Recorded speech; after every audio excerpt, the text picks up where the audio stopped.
Hi mga puti, a day in my life as new BPO agent here in Tabia. So subong, it's already Sunday night, so di puta, so buwas, ara naman kita work. So tonight, so wala kita himoon, so hindi kita katulog, so it's already 10 p.m. So wala ako subong may manumduman, so hindi man ta katulog temprano. So nakaisip ako nga, try ko mag-order sa Food Panda apps ng aton panyapunan. So since wala pa man ko kapanyapon, so natamad ako magtigang kag magluto sang sudan. So try pa nag-install ako sing Food Panda app para mag-order sa aton panyapunan. So since already 10 p.m. na kag wala pa ta sa wala pa kita kapanyapon, so amo ni akong order sa Food Panda. So gin-try ko mag-order sa Chicken McDo diri sa ilang sa app sang Food Panda. So try natin mag-order diri. So since wala pa man ta kakaon, wala pa man ta kapanyapon, so i-try ta na. So mo nang order ko is isang one fried chicken with soft drink, and also nag-ano lang ta, nag-add lang ta sang duha ka gravy. So favorite ko nga daan ang gravy.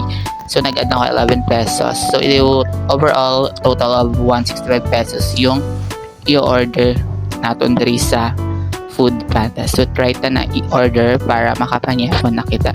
So ging-install ko lang ini ang Food Panda para i-try na mag-order diri. So very very helpful, especially kung ga-work ka kag makapuli ka like 11 kag kung matamad ka na magluto sang imong mga pagkaon. So order diri ka lang ma-order sa Food Panda app para makapanyapon ka na. So ma-wait lang kita mga 10 to 15 minutes para mag-abot ang aton order. Kag amon to naging place order ta na ang aton nga order. So ma-wait lang ta mga 5 or 10, 10 to 15 minutes para mag-abot ang aton order, and also mag-prepare isang bayad na 165 pesos. So wala na siya guys, wala na siya sing fee.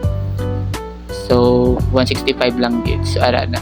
So ma-wait lang ta mga 10 to 15 minutes para mag-abot na ang aton nga order kag makapanyapon na kita. So let's wait lang. Babush! A few inches later. So after a few minutes, so wala pa naubos ang 10 minutes, so nag-abot ng ating order. So 13 p.m. na. So nag-abot ng ating order, so nagtawag na ang rider na on the way na siya. So let's prepare our payment. So ara nagtawag na siya liwat, kag ara na siya sagwa. So nagsigdasig na ako nga magwa sa akong kwarto para kuhaon ang aton nga order sa iya. And also since super gutom man kita no, kay since 11 p.m. na wala pa tagyapon kapanyapon, kagara nagsigdasig na ang gagagawa sa ilang boarding house para i-meet up ang iyang ging order sa rider.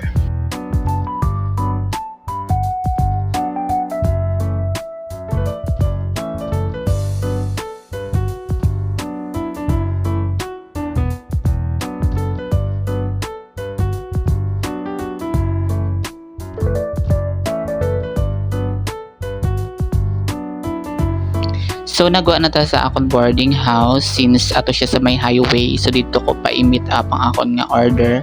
So kag do ka scary na. So since wala na sa mga tao kay 11 p.m. na, so manog 12. So ayan, naglakat-lakat lang ang gagaya para i-meet up ang iyang order. So no choice, kagulutom na.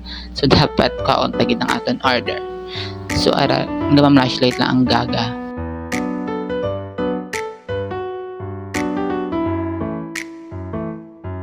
And finally, ari na kita sa highway. So pangitaon ta siya. So ato siya sa may waiting shed. So gintawag ko lang siya para idolong akon nga order.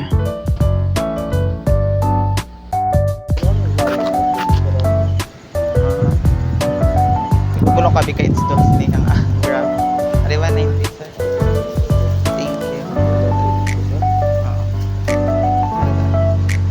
Thank you. Kato nagihatag ko na ang bayad. So di puta abi wala sang fee. So nangayo lang siya fee. So okay lang kay already 11 p.m. naman sang gabi. So sala mo na yung agaga kakaging gutom kaka nag-order ka. So okay lang. So kinahanglan taman sila gaan sa mga tips no, sa mga fee ang mga riders. Kag-ara na nakaabot na kataliwat sa boarding house para imukbang ang ato naging order na fried chicken with drinks sa McDo. So mga puti, kung gusto niyo mag-order, so install na kamo sang Foodpanda app kay dasig lang mag-deliver sila sa mga food kag mga mabuot ang mga riders. So since Monday naman was, so may ara mga work, so stressful naman ang gaga. Pero okay lang, that's life. Kinahanglan ta mag-work para may ara kita sa kwarto, no. So ara nagabot na ako sa akong nga kwarto kag imbokbang ta na.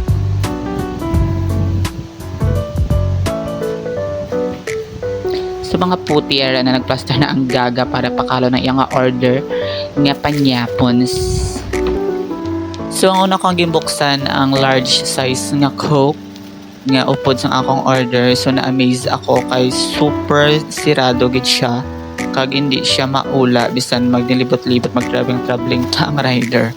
So very careful no ang ilang nga pag cover sang McDo nga soft drink. So ara kag after ging abuksan ko man ang order ta nga fried with rice. So since gutom na kita kay alas 11 naman o alas 12 na wala pa kaya kapanyapon kag buwas is another sabak naman sa work. So okay lang since buwas 10 AM ang aton sulod to 7 PM. So may time pa ta nga magpaburaw-buraw. So ari ang duwa ka gravy naging add-on ko. So tatlo tanan siya ka may free na nga daan nga isa. So nagpadugang lang ko duwa. Kag may ara man mga tissues. So bongga. So argin ko ako na para imukbang ta ng mga poting aton nga panyapon. So amo ni tanan ng aton nga order worth of 165 pesos plus nag-add lang ta ang fee sa driver. So para tips lang, di ba? So chicken McDo, so try ta sa McDo. So always kita nga orders or gakaon sa Jollibee, so try ta man sa McDo. So ara 1 fried chicken kag isa ka rice kag tatlo ka gravy. And also di madula ang Coke syempre kay base madunlan kada karo. Check ka. So ara ang aton nga favorite nga fried chicken from McDo kag gravy. So favorite ko ang mga gravy nga ipares sa fried chicken kay boring ang fried chicken kung wala sang gravy, diba? So nagada ko duwa para sobra. So far all goods man aton order ko ano gi-order ta mo man ang nag-abo. So ara so umpisan ta napakalo na aton ging order kay nagutom na kita. So bye muna makaputi. So makaon ko anay. Bye.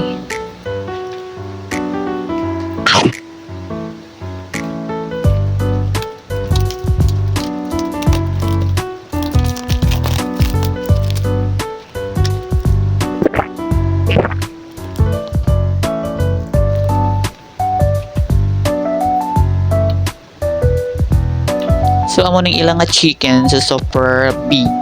So ara butang ta ng gravy. So try ta na tilawan ng ilang nga fried chicken. Namet. So far namit man ang ilang nga fried chicken. So kung i-compare sa Jollibee, so dupre pareho man lang pero mas ano siya, mas crunchy ang sa McDo nga fried chicken.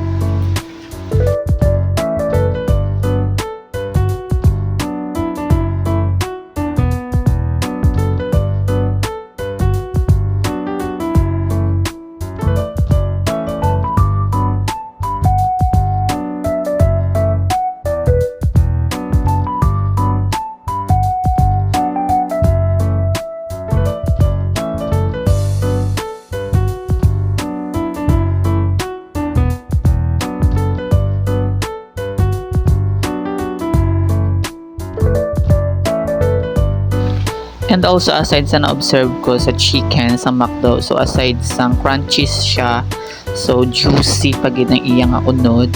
So super namit and partner gid siya sa gravy. Labi kong butangan isaw-saw siya sa gravy, mas namit pagid siya. So highly recommend ang McDo fried chicken.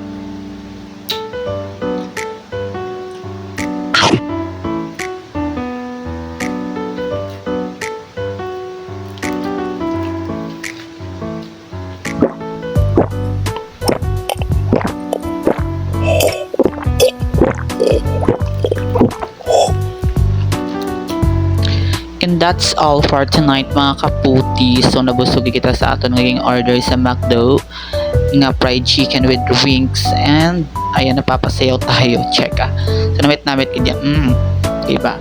So fried chicken, so actually wala ko yung kakaon sang mga meat and pork, pero sa fried chicken mag-go ko ya, so go lang.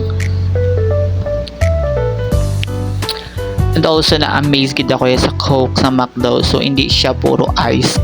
Ang iba na biya puro mga ice, gamay lang ang Coke. So ang McDo, so mas damo ang Coke kag masaburan mo gid ya ang the meals ang Coke, hindi puro ice. So gani very recommend gid ang McDo. So mga puti, so hope nag-enjoy kayo. Kag kung may ara pa ka mo gusto nga ipa-order sa akon nga akon ikaunon diri sa akon nga mini vlog, so just comment lang sa comment section, and please kung hindi ka pa wala ka pa naka-follow, so follow lang, wala man ipilit tayo, check sa mga mga puti. So papahuway na ako kag maniben, and also para makasleep na kita, so already 1 AM na. So may duty pa ta karon alas 10. So dapat makapahuway pa kita kahit papaano. So mga puti, so bye bye.